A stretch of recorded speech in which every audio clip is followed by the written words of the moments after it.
Go check it out at happinessscientist.com. And she is here to talk about a very interesting subject, something that I think we all deal with constantly throughout our lives, how to deal with transitions. Yeah, Hi, thanks for having me Sha-En. back. I'm super excited to be here.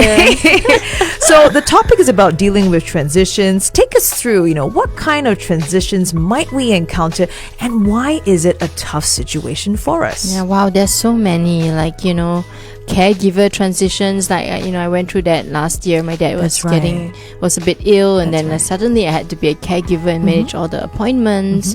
And then you've got parenting transitions, right? People who are new parents, second-time parents.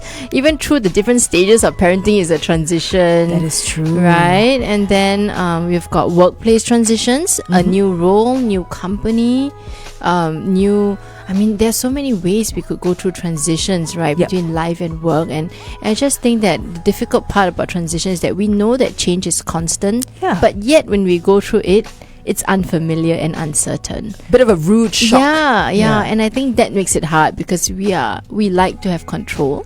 And transitions make us feel like we're out of control. So that kind of maybe slightly presses down the panic button, you think? Yeah, you start to get anxious because you don't know what's ahead.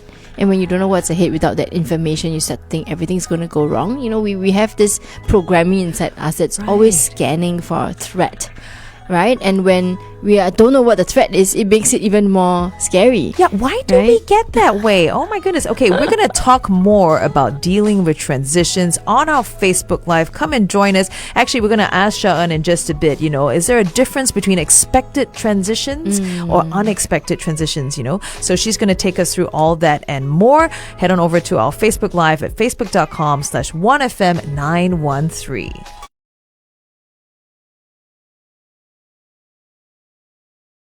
Hey, good morning, everyone. Thank you so much for joining us once again. Our happiness scientist, the founder of The Happiness Scientist, Yeo Sha-En, is here in the studio with us to talk about dealing with transitions. It's something that all of us go through.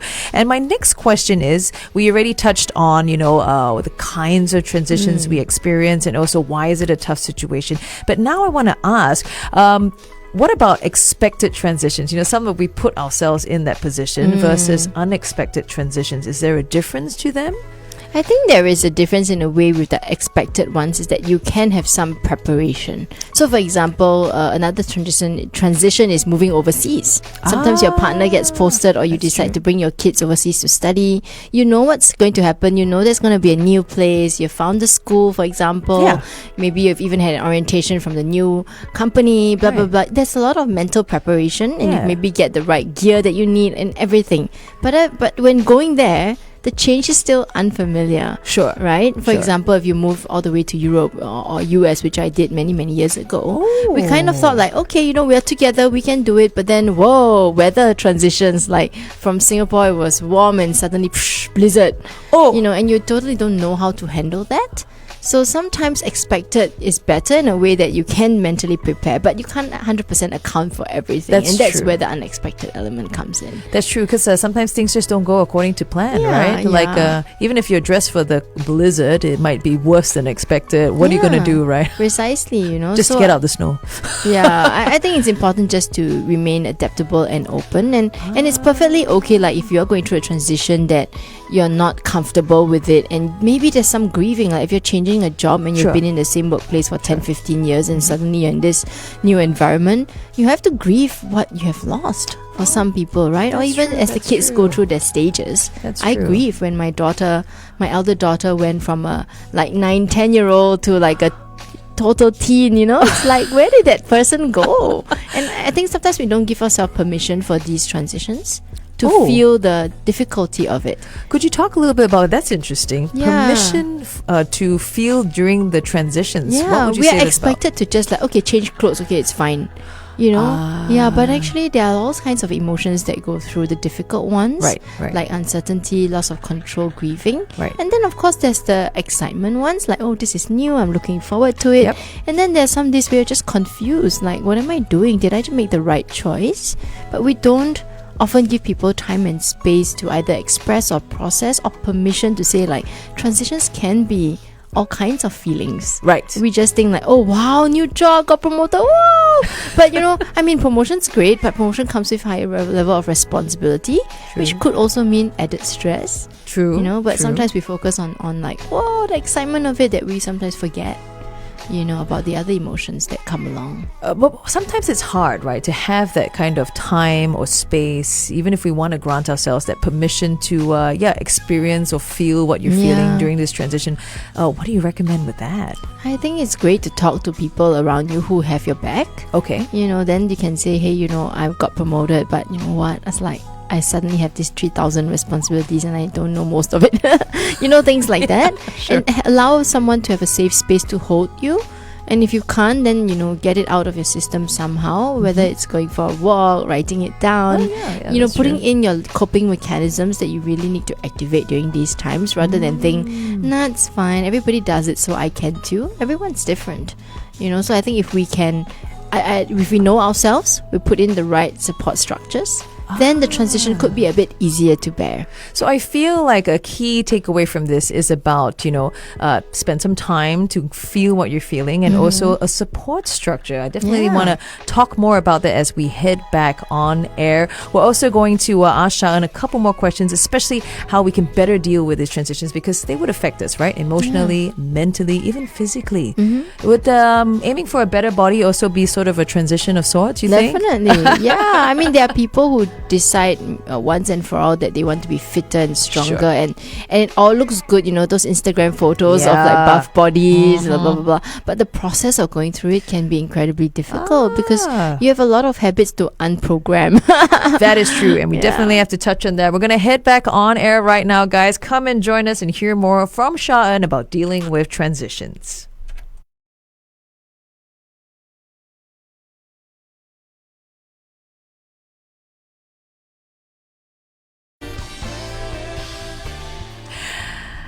That's Sade with Smooth Operator, the live version. Woo, really getting you going. Feel like you're at the concert with her here on the Brightside. Good morning to you. We are with Sha-En, here, our happiness scientist, and talking about dealing with transitions.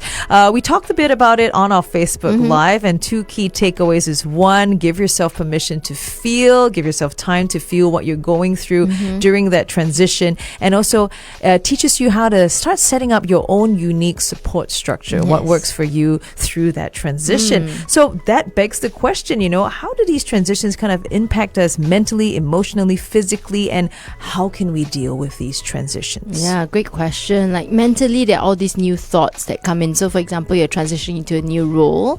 Maybe 50% of it's familiar and 50% is not. Maybe there'll be lots of different thoughts that come in, like, can I do it? Can I rise up to the challenge? Will I meet expectations? And I think sometimes these are helpful because they're trying to prepare you. But at the same time, if you overthink it or you allow them to overwhelm you, then you could get into a very anxious state. So what might be helpful then is to just pause and say, like, hey, these are helpful questions to help me think through whether I'm prepared, and let me go find the necessary information to try to maybe find solutions to those concerns. But at the same time, allow myself permission to say that there's going to be something that I don't know. Okay. Right? And that's okay, and I think that gives us some kind of reassurance that we're not expected to know everything the first day we assume a new role. True. Right? True. And I think sometimes we have this expectation of ourselves, which is not exactly healthy. So that moment of just pausing and reflecting gives us the opportunity to choose how we want to go through the transition. Hey, that's very, very wise indeed, because I guess we can't really stop these transitions from happening, right? Yeah, they're going to happen anyway, right? Some are not, you totally don't expect it.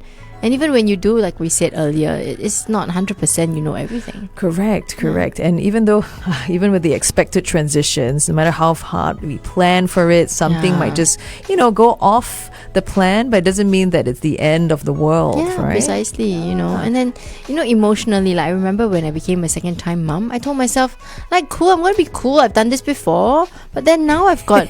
Lavinia, you know the feeling, right? Try it. But then, like, now suddenly I have a first one who I've spent a good 5 years having that one-to-one bond, and now I have to divert my attention, and I love my second one equally, and like, wow, it was so hard. Nobody talked about that. We need to show we are coping well and transiting well, otherwise people are going to say, why did you do that to yourself? Oh, that's a good point. For example, if you chose it, right?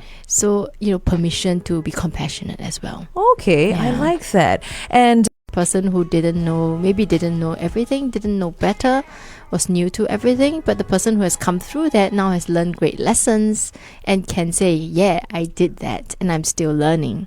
And then you will feel like, hey, not bad lah, I did it lah. yeah, that's very true. A good point where you said that sometimes we just don't celebrate, where we've arrived from where we were before, and that already is a huge thing to be happy and you know what? joyful It doesn't about. have to be the big things. Good point. Many people focus only on the ultimate milestones or whatever it is, but Right. all the work that went through to get you to that milestone, it's actually the work. And little it is- transitions as well. The little Yeah. exactly. Every Okay. little time you're meeting a client for the first time in your new role, that's a new thing. Celebrate that. Yes, I did that. And I do that for myself. I got the new thing I've done. I go out and maybe get myself a nice coffee. Oh. It's simple things like $4, $5. I sit down there and I enjoy it. I'm like, I did this, and that gives me Hey. motivation for the next milestone. You know what? Hearing all that you shared today about how to deal with transitions, it actually makes me really positive about it. I'm less fearful about changes that might happen. And I think our Brightsiders as well, you guys have plenty to take away from this as well. Sha-En, we're going to keep Sha-En here because she is going to tell us about her recent travels to Perth. And also, I'm getting her to help me out for our upcoming game in just a few seconds. So come and listen for all that and more here on the Brightside. Sha-En, once again, thank you for joining us and sharing Thank with us you. your wisdom and Always advice. happy to be here. 1FM 91.3. Time. Greatest hits. 1FM 91.3.